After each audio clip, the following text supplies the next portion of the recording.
Hey, we're on. Thank you, Dave. Yep. Keep me honest. State the rules. Yeah. I know how Peter operates. Hey there. Astro. So she's having camera problems, so you'll be able to do audio, but not on camera, which means you will not be able to vote or participate. You can comment, but you can't vote. Can she even comment? Is that okay? I was trying to remember. I knew you couldn't vote, but I don't know, I actually. don't know how that works. So anyways, so are you already hooked up by audio? No, Not you yet. have to stay on your line, on your phone. And your phone's about to die. Oh, okay.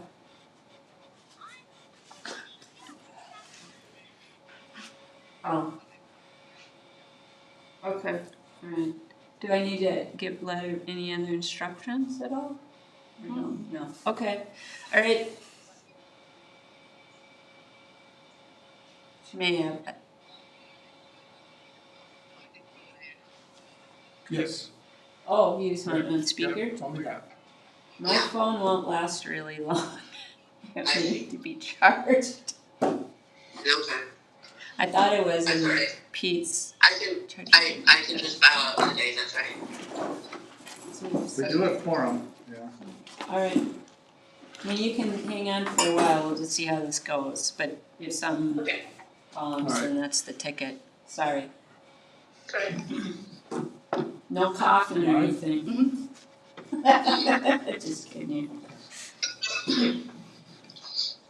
Okay, I'll call the February 17th, 2026 regular meeting of the Cook County Grand Marais Joint Economic Development Authority to order at 4:20 p.m.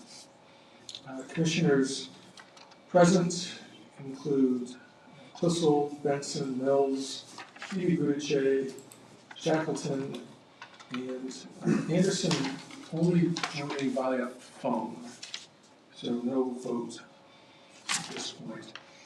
First item on the agenda is the agenda itself. It's provided to the commissioners in advance of the meeting. I'll request any changes or additions to the agenda. There is a resolution that we will not discuss today. The conversation will be included in the golf course update. But that is resolution 2026-05 regarding repayment of certain loan proceeds back to the county. I'll be able to update the board based on our conversation with the county last week. That's okay. Make a motion to approve the agenda. Thank you. Is there a second? Second. In favor? Aye. Anyone opposed? We have ourselves an agenda. I'll open up the floor to public comments. Any members of the public that wish to speak to items not on today's agenda, please state your name. And for the public record, I don't see anybody here, so we'll close the public comment section. Next item is approval of the meeting minutes. These are the January 20, 2026 EDA regular meeting minutes. You'll find them in the packet, pages 1 through 4. Any changes from anybody? I did notice that as it relates to the golf committee, it's Clissold, Shackleton, and Anderson. So if you could add Anderson to the golf committee, that would be appreciated. Any other changes?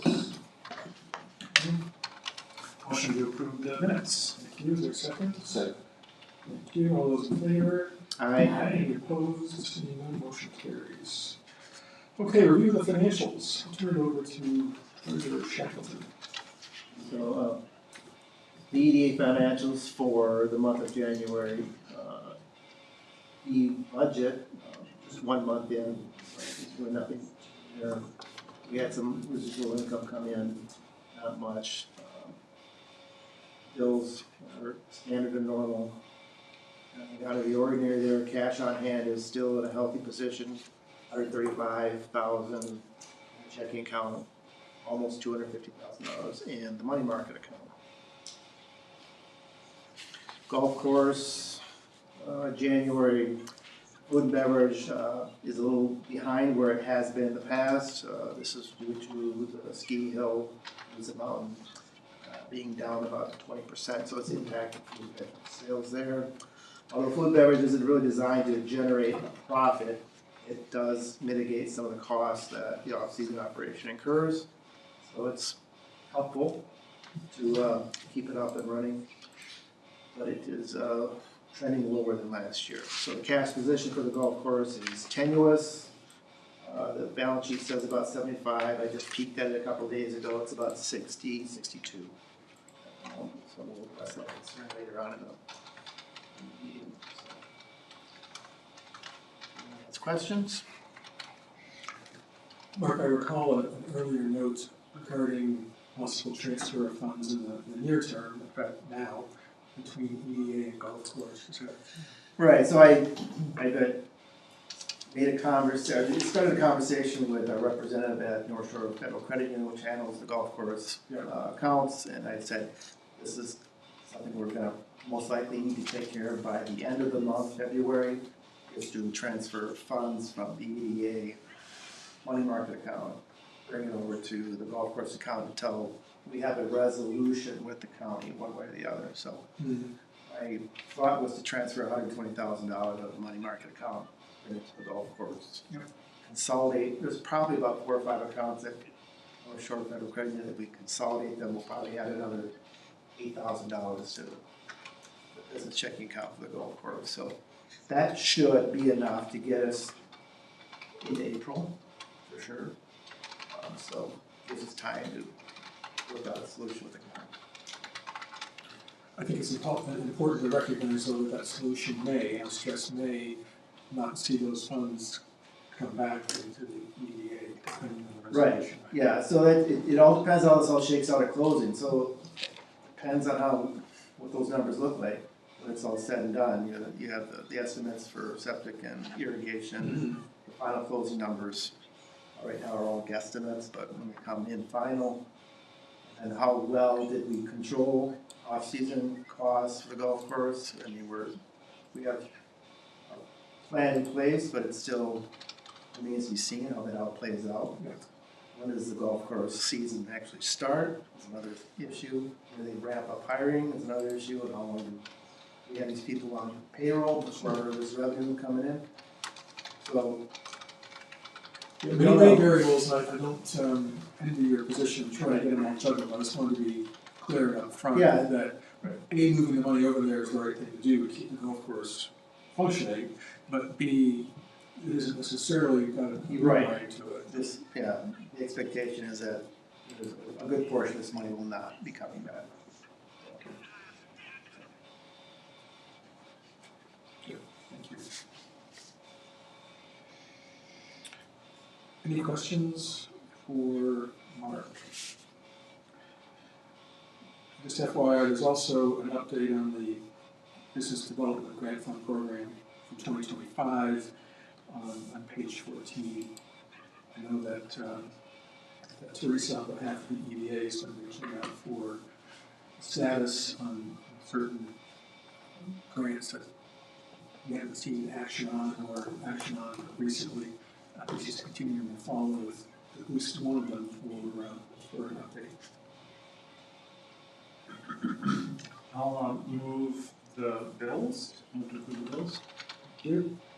Is there a second to pay the January 2026? Second. Thank you. All those in favor? Aye. Any opposed? Seeing none. Okay, taking us into new business, and this is resolution 2026-04, authorizing amendment to the Cook County Grand Marais Joint Economic Development Authority conflict of interest policy. You'll recall that we discussed this over the last couple of meetings. We discussed that policy and the annual disclosure questionnaire. Our discussion at the last meeting focused really on two areas. When abstention should also include an absence from the room, and how to proceed when the commissioner discloses a potential conflict that the rest of the board does not view as a statutory conflict. So based on that discussion, NSDC has reviewed the policy and prepared the revision that's included in the packet to help clarify those points, so we can probably focus in there in particular. But if supportive and we approve the resolution, we can fortify this into our policy. NSDC, among other things, will be able to finalize this with the digital version, which was suggested, makes a lot more sense for record keeping and for dispersion. So we can discuss this in a moment, but is there a motion to approve resolution 2026-04? A motion to approve resolution. We a second? Second. Thank you. Let's discuss as necessary. Okay. Well, the clarification states that we do not need a determination. It could just be a voluntary request or any board member that says, I believe I'm in conflict or there is a conflict, and that would be enough, right? That's the idea there. I have no problem with that. And the other thing was that, how do we facilitate the removal from the room so that we'll just, It'll be simply, as an example, Hallway? walking out into the hallway and Right. then brought back in. This room, I think, lends itself to that working pretty well. and if someone's online remote, can we just kill their, They can, yeah. They so can. that's something we can do here, right? We can just hit a button and that person no longer is Yeah. Ask them to- visual or hearing anything, right? No, that's a good point. We should replicate the same impact of leaving the room, so that is neither heard nor hearing, essentially.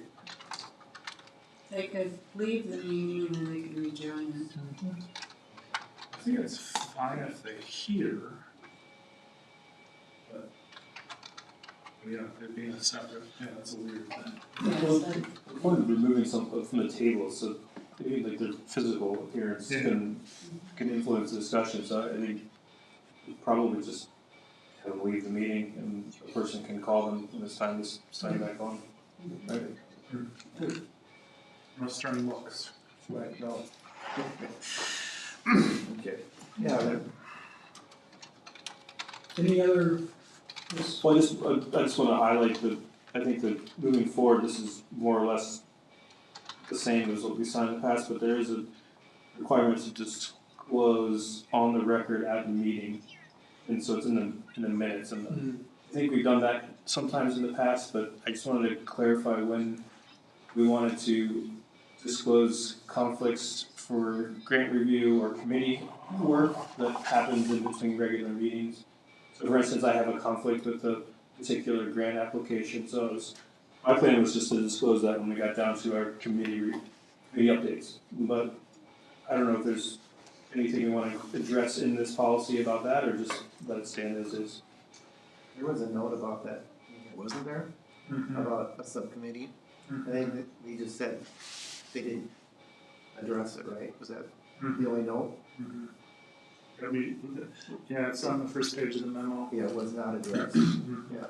So, and because legally it probably doesn't need to be addressed there, right? Is that the issue? Is that by statute, is it required that the conflict be addressed in a subcommittee? Is that how it is? I mean, when we vote on, that's what it really matters, Right. but I It's still, a discussion yeah, the discussion, I guess. So for our policy, we could say for us, for this board, Right. we could say that any subcommittee that member that has a conflict of interest, it's the same idea, right? You make it known. the committee, I guess it's important to keep in mind that the committee itself, being a three-person committee, doesn't have quorum.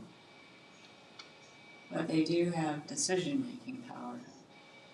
Well, it's part of the discussion before a vote, right? So, were you thinking maybe it wasn't?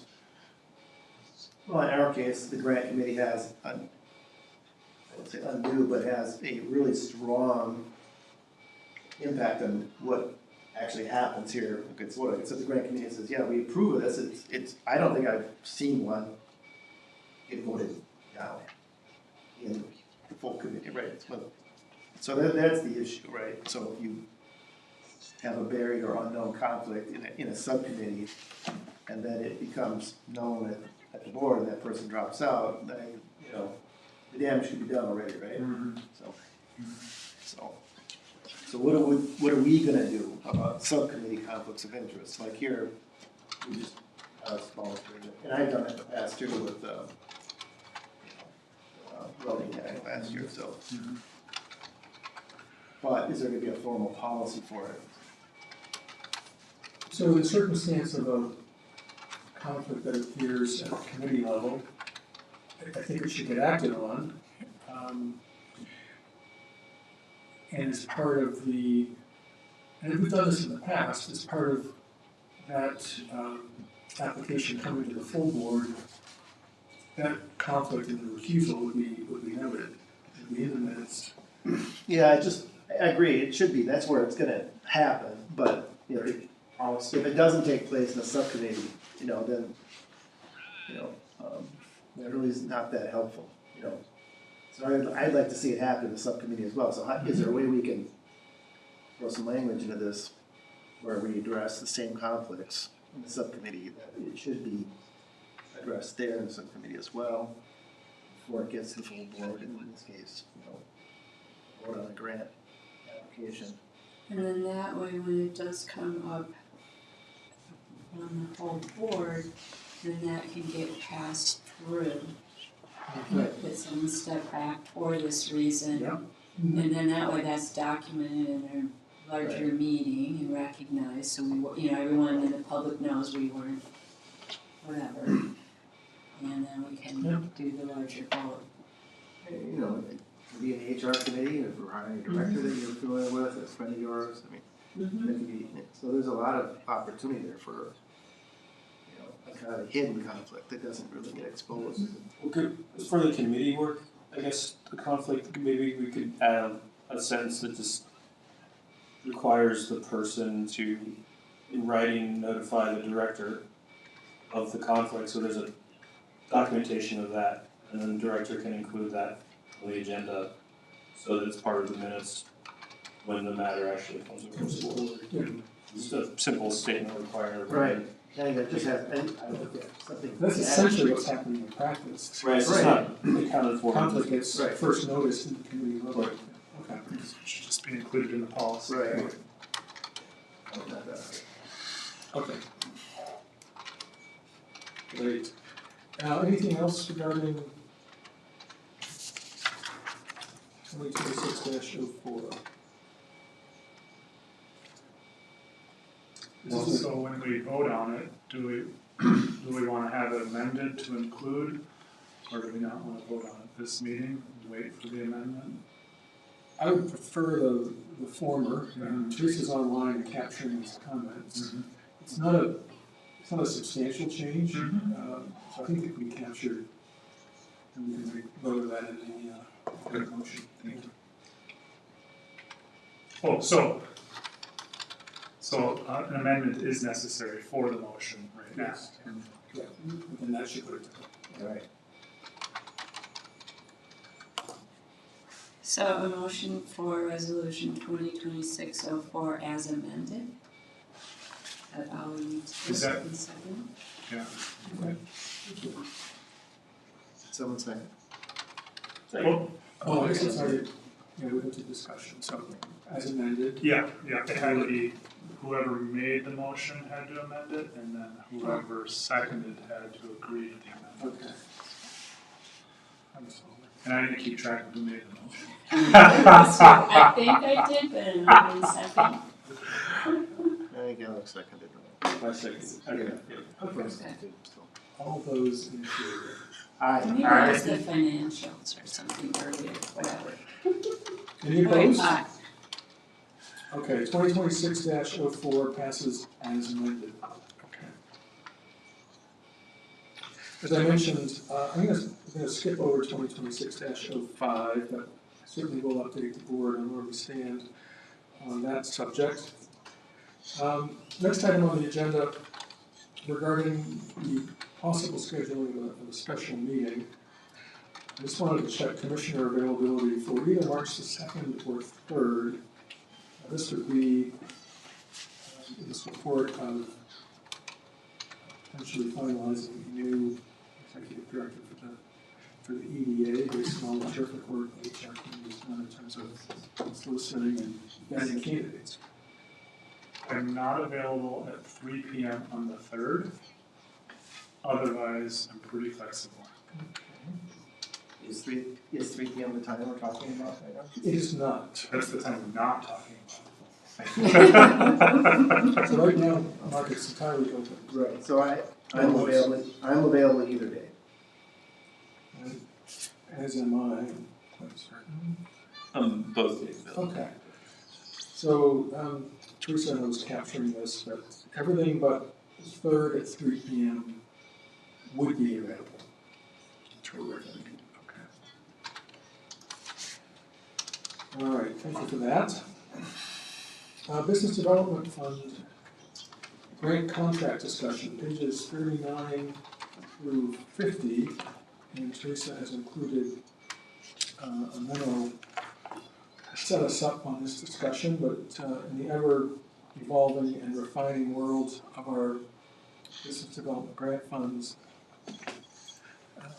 Alex, maybe you can fill in some of the blanks here on where we want to take this for 2026.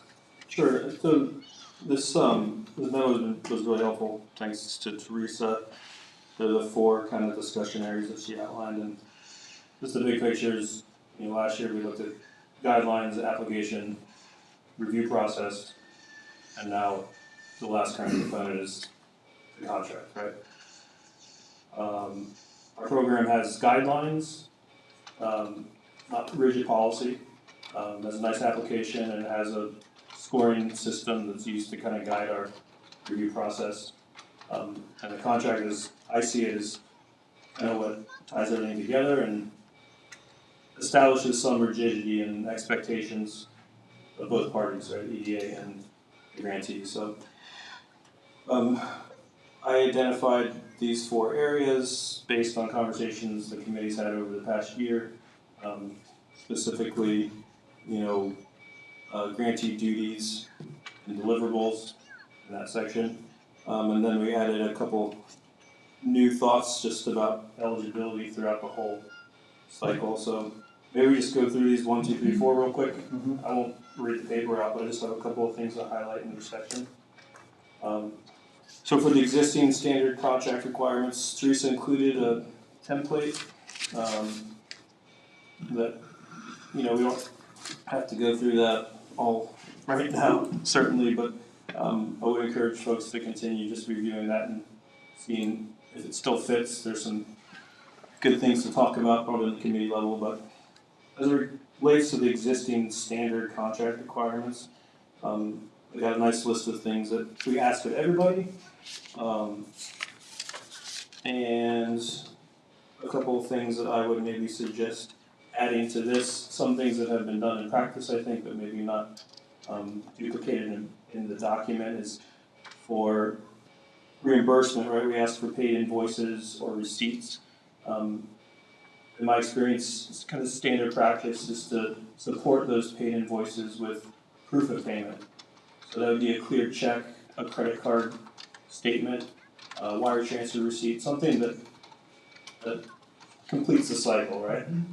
Right now, I think looking back on 2025 reimbursement transactions, we've had a few that were not properly documented from both the paid invoice and proof of payment. We've had a few that were, but that piece of language, proof of payment, isn't included anywhere in guidelines or contracts. So I recommend adding that.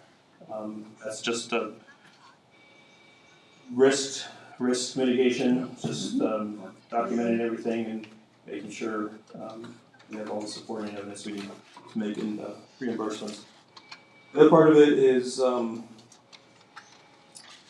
I think, again, in practice, we have an understanding that changes to project eligible project costs, approved expenditures need to be addressed in writing and approved by the EDA. That's missing from some application, or some contracts, and it's included in some, but it's a pretty also important piece of the puzzle in terms of accountability. When we approve grant projects, They're very specific, right? I'm buying this piece of machinery, I'm developing this piece of real estate. So if anything changes with those approved expenditures, we need to make sure every contract has that clause that requires changes to be approved and submitted in writing. So those are kind of the two things. Teresa has that on the list, but those are the kind of things that I've noticed just in my research that aren't consistent across the board. That wraps it up for the standard contract requirements. The second bullet, the requirement eligible not incurred prior to the full execution agreement, why is that? So this is project, you can't start a project until it's been formally approved and validated by an agreement between the funding agency, which is us, and the grantee. So the idea here is that these projects are intentional, they're planned, and the grantee, has all their ducks in a row. Not a rush job. Not a rush job, right? Thank In you. a rush job, or I did some work last summer and I'm now applying for, I think that's in the grant world, that's pretty standard. Pretty standard. I was just curious, I didn't Yeah. understand it, yeah. Makes sense though, thank you. We'll talk about, the reporting stuff, there's a bullet point here, but that also will be addressed in the fourth section. Mark, do you have anything to add to that? No, I think those 2 points are really good, the standard piece, standard contract requirements, I think adding those 2 are. Great. Moving on to number 2, consistency in duties and deliverables. This topic has been tossed around the committee all year, 2025 and into this year as well. And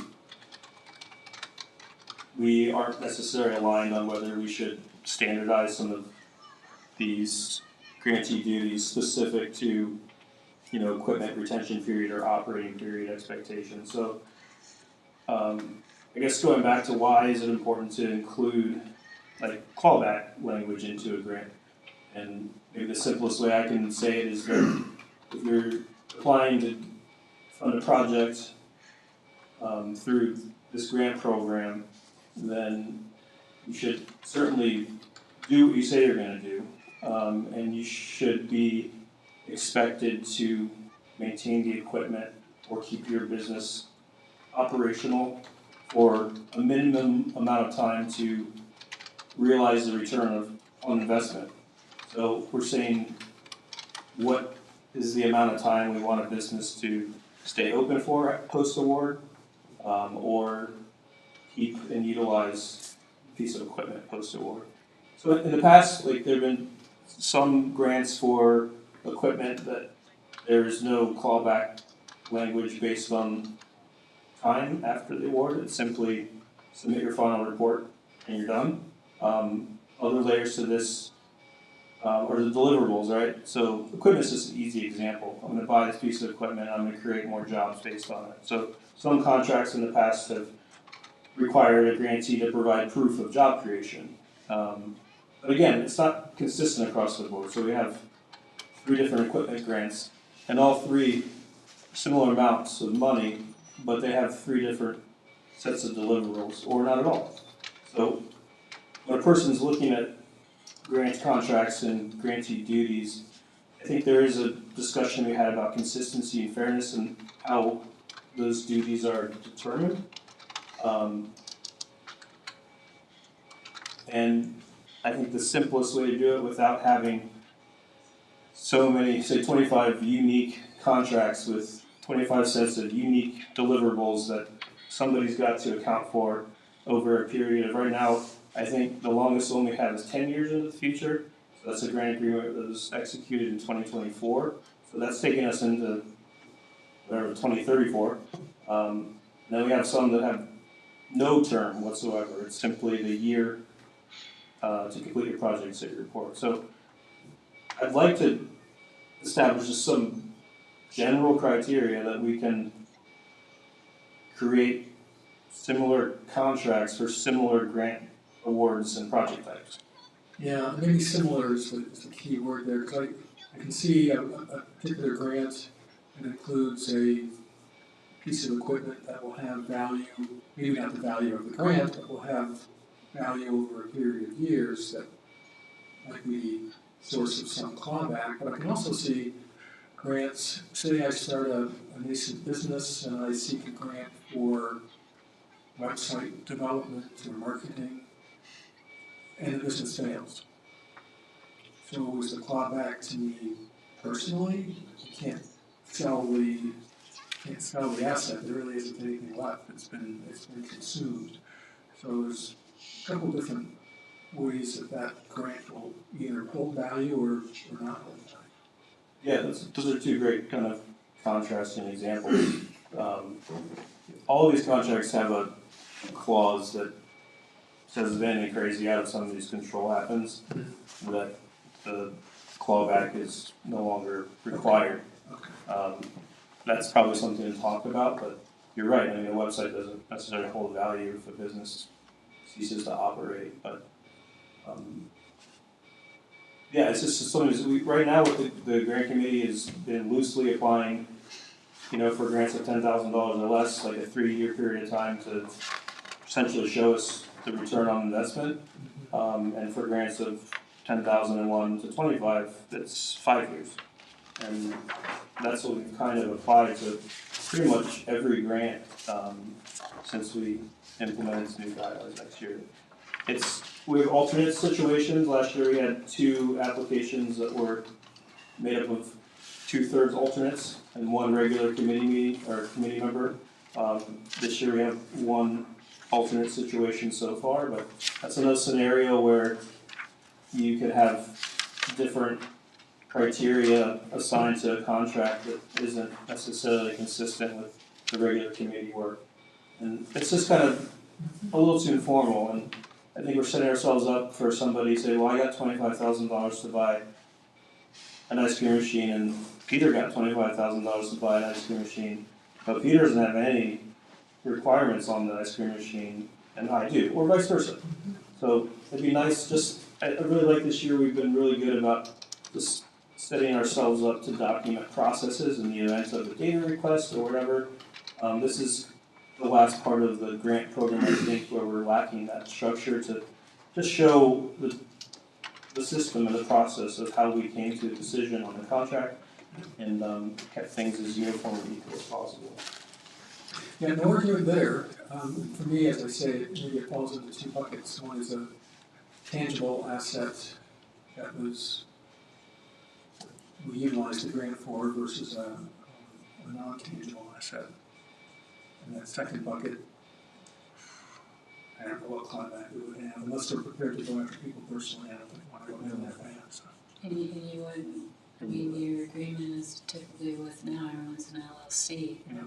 So you're not going to go after them personally. I mean, that's a lot of times why grants don't do tangible things like that. They just don't.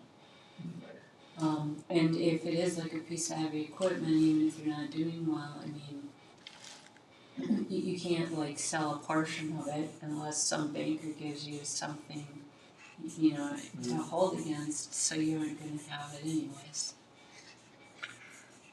Sorry to muddy in the water, but I can visualize a world in the future in which the EDA is making decisions for the revolving loan fund, which we predominantly won't hope assets, longer-term assets with values, and small or micro grants for many of the other items. And maybe this issue then begins to go away to a degree, but we're not there yet. And so I think we do need to address it in the short term.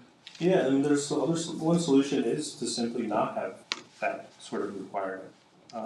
And it's common in business development fund programs that don't have clawback requirements, but they have the front end of this process is super loaded. So the application process has a much more stringent list of requirements. The information that's presented at the time of those requirements are through the roof, but justifiably so. At the tail end is that your contract simply says you'll submit your final report, we'll do some of these housekeeping things and submit to an audit if needed. So that's one solution as well. I mean, we have guidelines that aren't rigid, right? And we have guidelines that have lots of mays. We may ask for more information, you may not be eligible, you may this. So one thing to think about is that maybe we don't have clawback requirements, but we do tighten up the front end a little bit more so we can more thoroughly vet and assess the applicants and potential for economic impact on the front end. And that would also, kind of, I think, accomplish a similar goal. What would be an example of that? Well, for instance, so this is a great question, we've got a bunch, when we get to our update, we have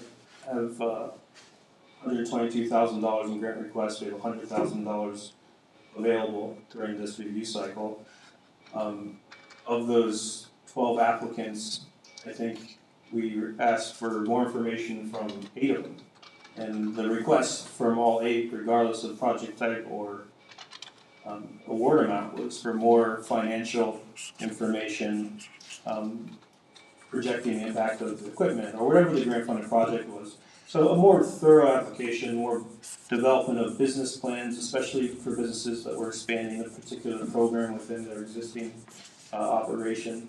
But asking more information, so we don't require it, but I could see justification for requiring the same information, much more extensive information from everybody at the onset, and reducing the contractual requirements on the tail end. But what I was trying to protect, so when we had these clawbacks, the language that describes kind of what I was concerned with and want to protect taxpayers for is if we're granting funds for something that is an asset, in this case maybe equipment or property, and the grantee is realizing a financial benefit because of that grant, and then for whatever reason there's a business failure or they're moving out of the county and now they have an asset they can sell, so they're collecting that asset, putting it in their pocket, leaving the county, or they're doing business, maybe they move their business to Lake County and they've received $15,000 from the EDA and they just up and leave. So that's what's in my head. It's like, how do we manage that so it's not a problem? So, Well, the other way, then, it should be with most grants, they don't deal with tangibles like that. And the other way could say, well, this grant money is, let's say it's a new business, it's to start up, your payroll for a little while, or operational expenses, as you're getting your business up and running, that's what you use this money for. Because the other thing that goes through my head is some of this grant amount relative to the whole bucket of financial aid they need is just nothing, really. For other people, it's huge in their ability to move their little project forward at all. And that, to me, sits on ways on that when you think of its importance, or what it's, the difference it's making, because it is a grant of free, let's not go back to the, it's being given us into our budget, but then it is a grant to help someone else move, either start or move their business or grow. But there could be other things that could be designated for out of the pot, I guess. I don't know if that helps at all. But I like the first part you're talking about, when you try to get the most information up front. Because ultimately you want them to be successful. And so the more they have to think about and plan it, the more, chance then they will be. And this is one other, someone else has set expectations on me to have a good business plan or to thought these things through or whatever. And maybe that's helping.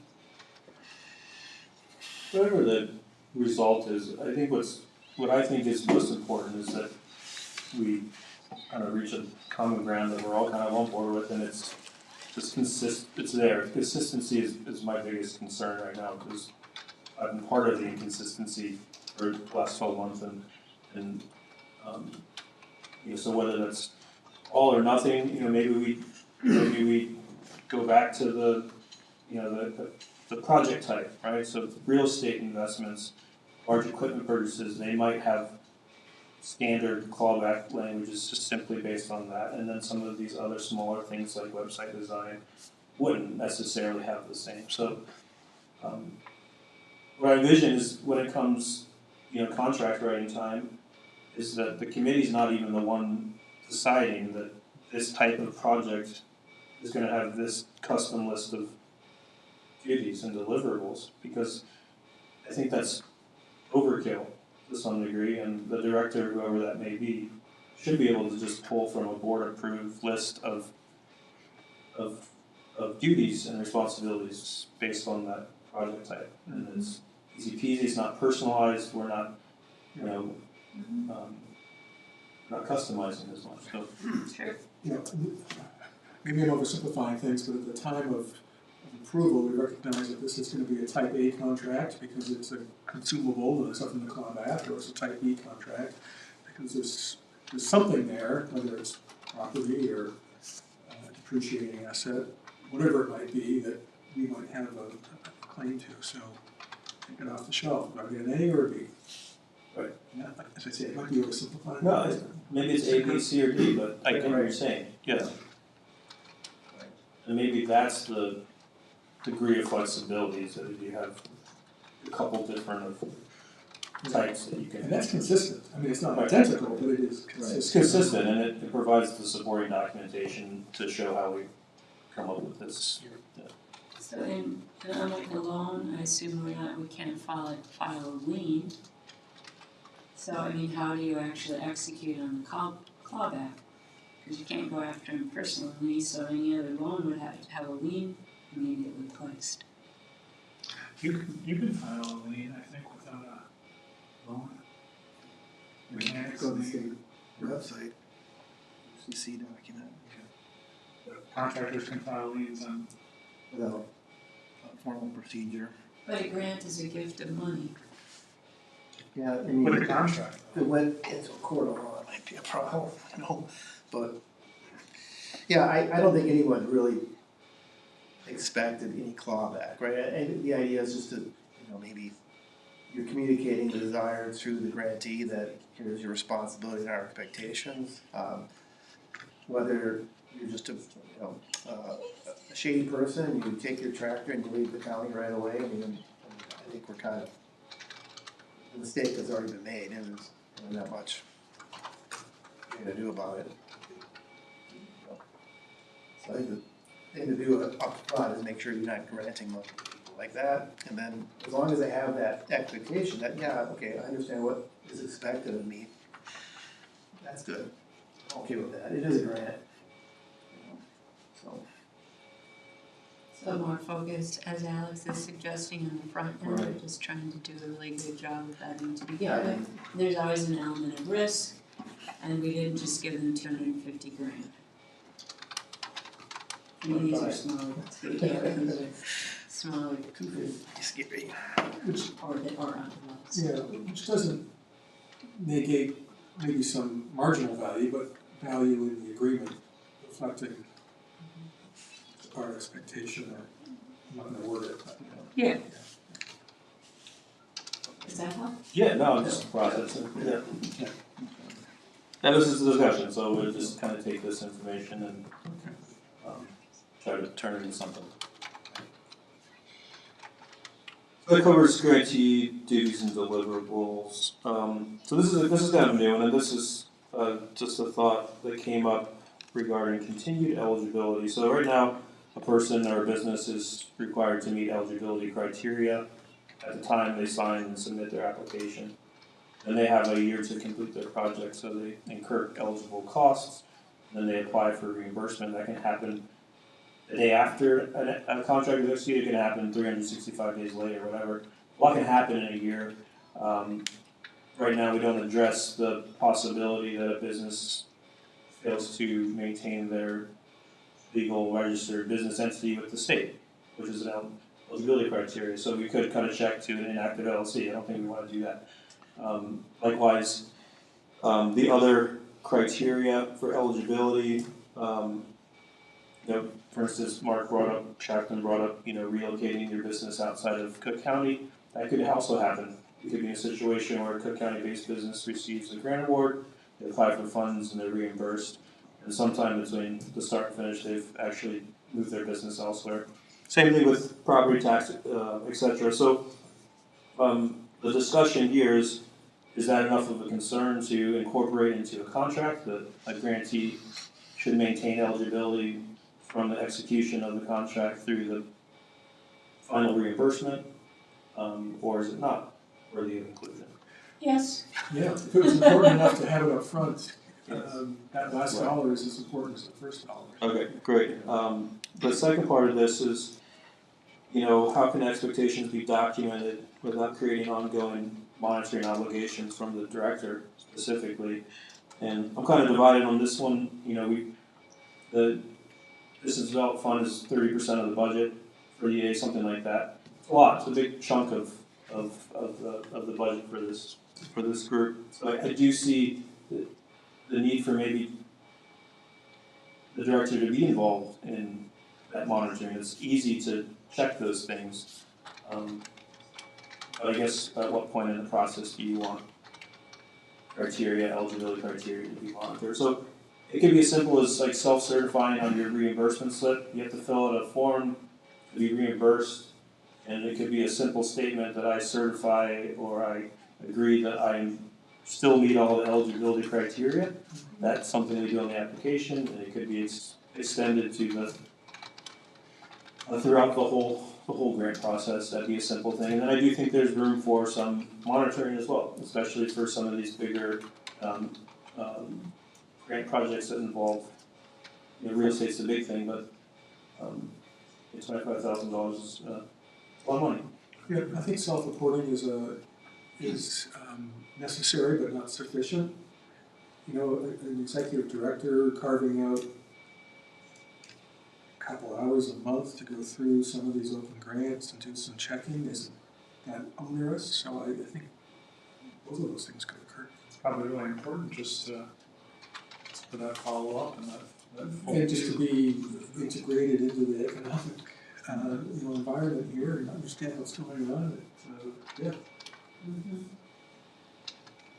Well, how we actually do it has yet to be determined, but I think it's a pretty easy fix between self-reporting and some kind of spot checking.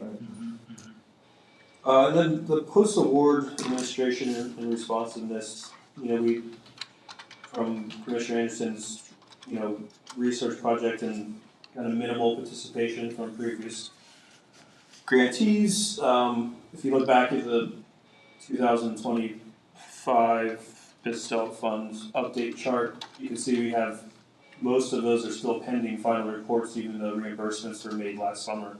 So this is not anything new to 2026, but in 2025 we have an issue with people not following the terms of their contract that says they will submit a final report. So how do we get people to do that, right, without the director calling or emailing, hassling, right? I think there's a couple solutions to think about. North Shore Development Co. has kind of suggested that perhaps a portion of the reimbursement is withheld until the final report is submitted. That would incentivize certainly resubmitting that report, right? If you're not going to get your full reimbursement until you do it.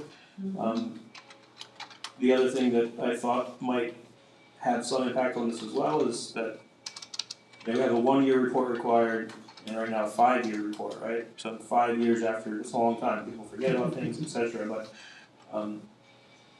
the ineligibility for future funding, that might not do it for everybody, but at least just says, hey, if you're not going to follow through with these reporting requirements, you'll no longer be eligible for EDA funding opportunities, whether it's our grant program or IRRR, liaison work, stuff like that. So just a couple things to consider there. The idea is to put the burden on the grantee to check all the boxes throughout their year. The expectations are very minimal, but I think we can beef up the contract to get the end result. Yeah, those last two aren't necessarily either or. last payment with the report is, it's got a teeth in it. Maybe less teeth, but still worth deploying is no more money if you don't satisfy the requirements of your last grant. You burn the bridge essentially. Yeah, one thing as well is like we talk about these things like most of the times this is gonna happen, right? Aside from the reporting, but just as far as follow through on your project and the intended impact, right? These contracts are just there for security and risk mitigation, right? Most people are gonna do the right thing, they're gonna get their project done, they're gonna submit their reports, and it's all gonna be good. But one thing culturally as an organization, our director and us is to be more involved in our grantee projects throughout the year. And that's, when I say more involved, it could just be as simple as scheduling a time to check in with somebody at their business. Say, hey Josh from FECA, I'd love to see your new roaster. And I think these people would make the time to do that. And it wouldn't be required by your contract, but it would just be a kind of friendly, proactive way to keep the relationship going and let people know that we do care about it. I mean, that's the end goal. I mean, I think setting the expectation in the contract and enforcing it where necessary, life gets in the way.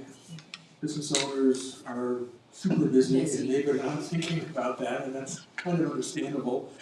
But an EDA executive director spending 90% of the time here in Cook County, largely in Grand Marais, knocking on doors, showing the community the value in the EDA position, that it just starts to become self-complementary, I think. So I think that's great.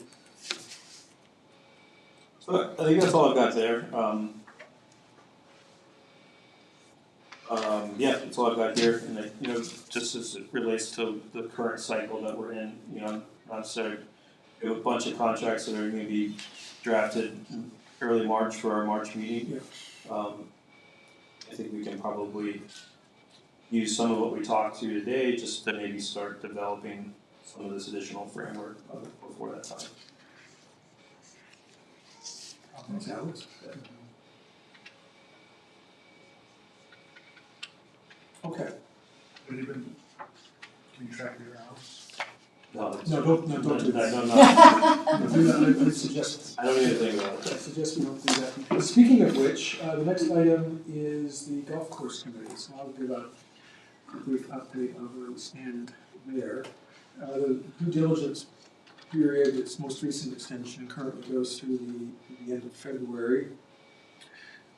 Commissioner Shackleton and I had the distinct pleasure of presenting to the county commissioners last Tuesday.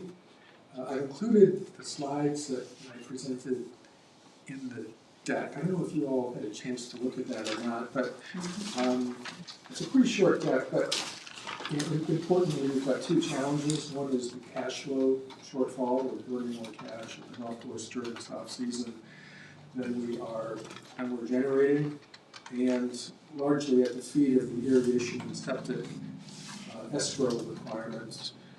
We're upside down on pro forma for the sale itself. So our ask of the county last week was for, I'm not going to use the right terminology here, but essentially a bridge loan of $200,000 that we would utilize and leverage the outstanding come from view loan that the EDA has made to come from view, which is due back no sooner than September of 26 and no later than August of 27.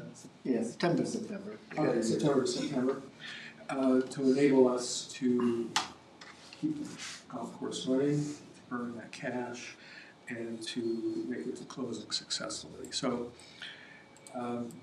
45 minutes later, we left with a little bit of homework to study 4 options. The varying degrees of feasibility and impact are concerned. One was to renegotiate the deal. Another was for the EDA to absorb itself this cash flow deficiency, which in all transparency would have a grave and very direct impact on the grant fund. The third was to leverage the revolving loan fund to fill that gap. Again, reimbursing the loan fund with the government view proceeds. And then lastly, the proposal as made, which was to leverage directly Cook County reserves to be repaid with government view. So I'm putting together a deck that will speak to the feasibility and impact of each of those four options, and then Mark and I will go back to the county this coming Tuesday, with the expectation and the need really to get to an answer that we can execute against, so that we can sign the purchase agreement and then restart the engine as it relates to things like public notice, public meeting, EDA vote on the sale, right of first refusal, so that we can get to a closing at the end of May. So then I left out there. Oh, yeah, good, good. And we're meeting Tuesday, right? Tuesday, Yeah. yes. Address this. With the county. With With the county. hopefully have the answer. And part two of this Yeah. past Tuesday's meeting, Okay. looking at those four ways in, one of which we don't delay on. So that's just one of your county commissioner meetings? Yeah. Yeah, the okay. radio station. Yeah.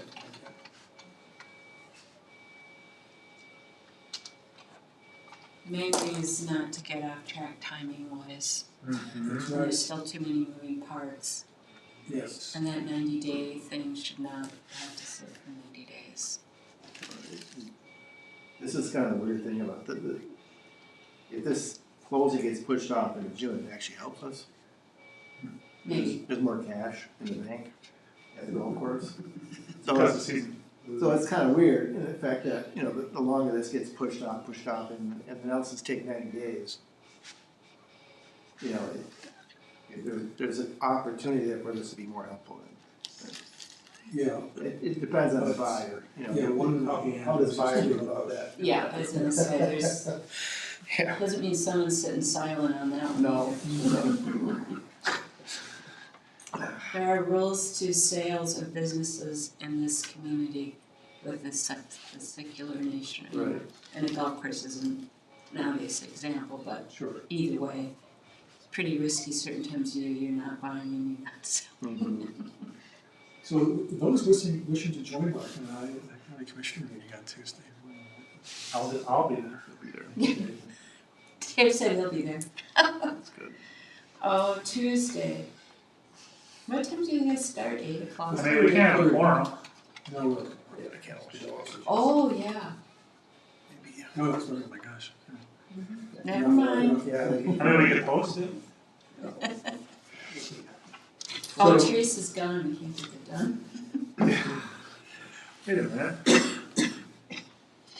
So I hope to have good news to share Tuesday afternoon after the meeting. Questions regarding the golf course? No, just thank you, thank you, thank you. Oh, yeah, and thank you. Yeah, I've dragged Mark into this now too, so share the accolades. Okay. Taconite Harbor, our next meeting in fact is tomorrow, but our prior Maybe. meeting, sorry? Yeah, that's right. I sent her a note and said, by the way, we're having a blizzard up here, so just be aware there could be power outages. Oh, yeah, You yeah. know, anyways, just So, giving her a heads up. So our next meeting is tomorrow, as I say. Our last meeting was, to kind of turn the corner. Last meeting was the first of our visioning meetings. Each of the 15 advisory board members was given some homework to come to the meeting with. That being, among other boilerplate questions about the pluses and minuses of the site, most importantly, a vision or an idea. And most of the 15 committee members followed that brief, so I'd say we had at least 12 tangible ideas brought forward, kind of pitched, if you will, to the group. Stantec has taken those and synthesized them into just two buckets, one being a economically diverse community that has restaurants and maybe a music amphitheater and lodging and park space and I guess in a sense, a little mini town, if you will. Not a lot of emphasis on residential per se, but a place to go and spend a significant amount of time and money as a destination. The other bucket is more of a light industrial sort of footprint, leveraging, actually both leverage the marina and the water to a large degree, but that second bucket is leveraging the marina in a different way, as you can appreciate. So less event or day trip or tourism, more small business and economic activity. Can you say more about that vision? Or Energy generation. One thing that notably has been absent from any conversation and from any of those 15 advisory members was anything in the case of AI factory or a data center. So that I don't want to confuse that issue at all. But small manufacturing, tool shop, that sort of environment, which is not aligned with the tourism and the events and the restaurants and the marina. But perhaps somehow leveraging that marina from a commercial standpoint, fishing operation, things like that. Mm-hmm. So these are, they're kind of blurry visions right now, but they're at least differentiated enough that we can double click on each of those starting tomorrow and begin to kind of refine what each of those looks like and what the challenges around each are. But when we finally get back to the EDA, it'll be 2 items, both of which with implementation plans, and that's beginning to be what they look like. Has there been any feedback from Minnesota Power yet? Minnesota Power's been at each and every one of the meetings, which is more than I can say for Cleveland Cliffs, which has been in none of the meetings thus far. Minnesota Power is playing quite neutral. Yeah. They aren't actively marketing the property. They're involved, if not invested in the process. They want to see where this goes. Of course, a good plan will attract investors, and that'll get their interest up, I think, more. They've got no plans that I can tell for the property. They want to see what we want to do with the property, and if it's in their best interest. I was just curious in particular of the kind of 2 buckets, if they had comments on that, because the second bucket, I feel like Minnesota Power has kind of gone after already. Mm-hmm. But maybe not, because they're still blurry or whatever, but I was just, that's what I was curious about. Yeah. Was it different than what has been looked at before? Yeah, I'd be surprised, I'll let you know if I'm proven wrong, but I'd be surprised tomorrow if they start to put their finger on the scale. I think they're just there at this stage to observe and be ready to act if there's something really attractive there. So the Great Lakes St. Louis Cities group that Grand Marais has been trying to work with and is working. We had a grant from them, and they're obviously Canadian and U.S. Mm-hmm. They have, I've mentioned this before, Sarah and I went to, they have an economic development subgroup they formed, and they're just getting started. But one of the interesting things coming out of that for me, which wouldn't have done on me, was shipbuilding here. A big ship. Yeah. Yeah. And then I thought, well, gosh, if there's ever anything like a maybe for once we could move a product somewhere. If if you were like the small builder of parts or something, manufacturer, I should say, then you could at least put it across the lake to the bigger or something, because 61 is never that.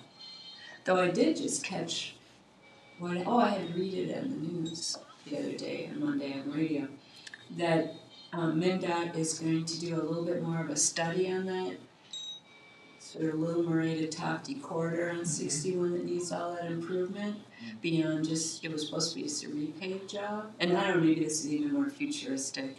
They're having a meeting, public meeting, maybe really soon. Coming up, Yeah. So, I don't know. I mean, it will never be I shouldn't say never, should I? 4-lane highway down the shore, but there's always that issue. anyways, I thought that was interesting, maybe I wanna listen to what this other organization does when they talk about sustainable economic development along the Great Lakes with a lot of environmental concern too, to see if they ever come up with something helpful for us. So let me just, at the risk of being repetitive here, I'm just looking at Stantec's notes here. So bucket 1, mixed-use development. Let's call it a couple of keywords here: coastal restaurants, retail, boardwalk-oriented public shoreline access, fuel convenience outfitters, that sort of vibe. Okay. Bucket 2, light industrial, energy service hub. Leverage the site's rare industrial zoning, deep water protected working harbor.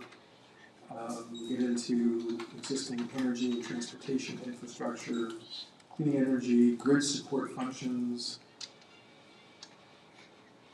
Yeah. Again, I don't wanna shoot anything down. Yep. But Minnesota Power did look at that, so we're kinda curious where things will move. One other thing that, it just triggered it with the data center thing is BlackRock bought Elite, who owns Minnesota Power, and BlackRock is like the biggest data center builder or whatever. It's just really interesting. I hear a lot about data centers, and some of which said, well, first of all, barely even Duluth they thought this space was. No, that was solar. But they've already said that the space here is not big enough for the current kinds of, which will be a big relief to the majority of this county. Yeah. So I don't see it as a feasible option. Unless it's underwater. We don't get started. They've got a lot of big. They'll put that right by that hotel, Dave. Well, it doesn't need wind poles. Number 2 harbors. Okay. So that's taconite. We'll get further refined tomorrow. Yeah. And I think we only have a couple more meetings after that before the team comes before the board, so. That's cool. Yeah. All right, grant review committee is on the agenda, but we've essentially already covered that, or do you want another swing? No, I just like the news cycle seems to be going pretty well. We had 12 applicants, and February 4 was the deadline, and I think we had our first meeting a week after that. So we started the clock, and we were able to process applications, request information, and tomorrow is the deadline to get that back. So we preserved like the follow-up aspect of the application process, which is unique and good, and the ball's rolling. So I said earlier, $122,000 in requests for a $100,000 allotment. So which is good. We've kind of curated the environment for a little bit of competition or comparative analysis. Yeah. In full disclosure, I went to the post office box this morning to pick up the EDA mail, and stuffed into the box was an application that did come in before the 4th of February. So it's a small one, but Alex has agreed to put that into the process. So thank you. Yeah, so that one's been passed off to the North Shore Development Code. They're going to be sending it to the committee. We'll make a plan, but yeah, we got that one. Can you remind me, $100,000, and then the next deadline is, because we did it in chunks, right? Yeah, so it's $100,000 for February, and then I think May's the next one for $50,000, and then September. And then any monies that aren't distributed will be rolled over to the next years. No. To the golf course, yeah. On that last point, not the golf course, but the monies all rolled over, we've got a couple open from 25 that year is up in May or June in a couple of cases. Yeah. That would roll back into certainly the EDA budget, but the grant budget is up. Yeah, I would assume so. I don't necessarily know, but you're right. There are 2 outstanding $25,000 awards that contracts terminate in May and June, I believe. Yeah. So that's coming up. Great, thank you. Taking us to the HR committee. Oh, okay, well, we've had first and second round interviews for executive director. We selected 2 candidates from the first round to move on to the second round.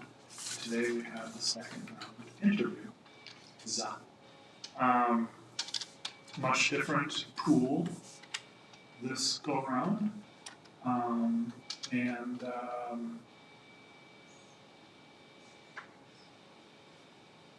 I guess we didn't talk about any decisions or recommendations at this point.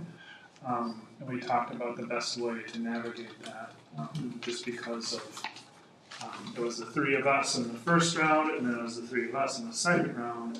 And so it can't be the 4 of us in any of them. So in order to, comply with open meeting laws, it needs to, if we're all. Which we could do. Yes, which we should do. Yeah. We should call a special meeting probably to discuss our candidates. Yeah. It's kind of a long and short of it. Yeah. Land on a date, I can get something posted at the EDA office, we could have the meeting there. And I suspect we'll be able to do that together and also comply with. But, What day Wait. would that need to be then? I think we need a 72-hour notice. I always forget those rules till I read them. I'll check with Teresa. yeah, Jason was gonna follow up with me. Yeah. Because I thought we had to put it in the newspaper too, but it might not be the You case. just have to post it where you normally have your meetings, which would be Oh, here. that's here then. That's all you need to do. And I think they put a little slip space out there. Okay. I'm not sure, shoot, Alyssa was going to, I haven't looked.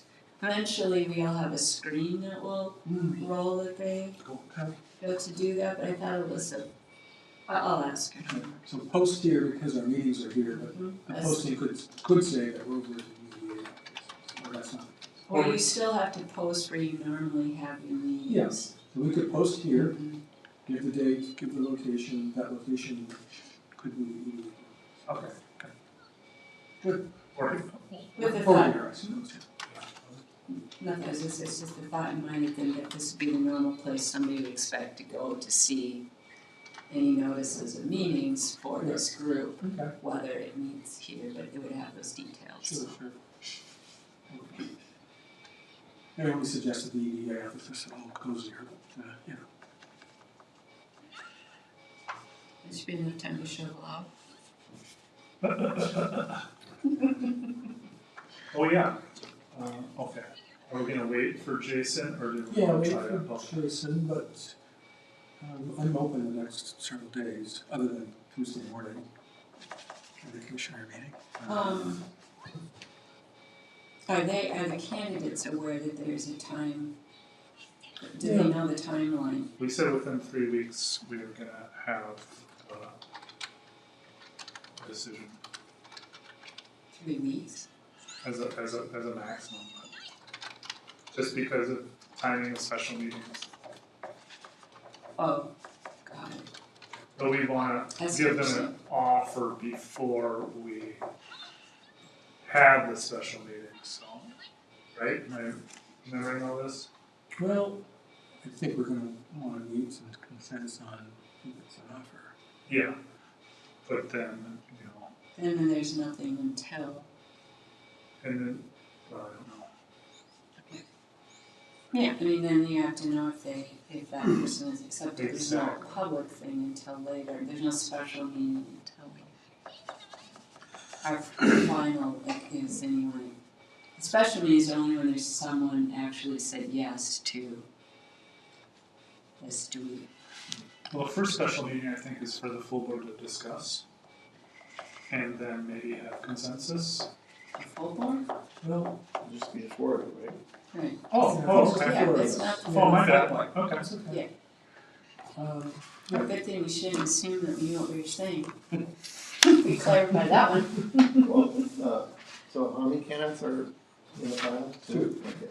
So prior to this process, we discussed, or talked about, the type of candidate, if this is gonna be somebody that we're gonna groom in and learn along the way, somebody maybe with less experience, or is this gonna be someone who comes in with all the credentials?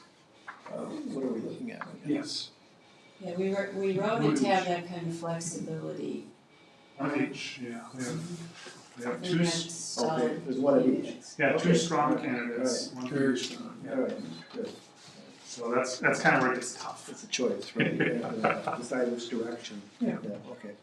So, Yeah. all right, so we'll do that then. And then, so what would we didn't calculate this in a day. Okay, today is Tuesday, so maybe even as soon as Friday? I don't know. Maybe if people are able to trundle their way down here. Is the work that we're supposed to do? Yes, also like, I'm counting on that. Yeah. I don't think we'd have time for Friday. Okay, that's good. I was trying to get an idea of what we're looking at, so Monday or Tuesday. Yeah. Okay, Monday, right? Monday, okay. Just remember. Because your Tuesday is completely. No, just till probably noon. I mean. That's adorable. I'm gonna give you a hug then, so, that was so kind. Okay. Just not, Mondays, not till after 10 in the morning, so Same. Mondays. Yeah, same. Yeah, okay. Okay, that takes us through our agenda, so with that, we're gonna adjourn. A motion and a second to adjourn this February 17th, 2026 meeting. All right. Okay. We have a motion to approve. Is there a motion required? I just second.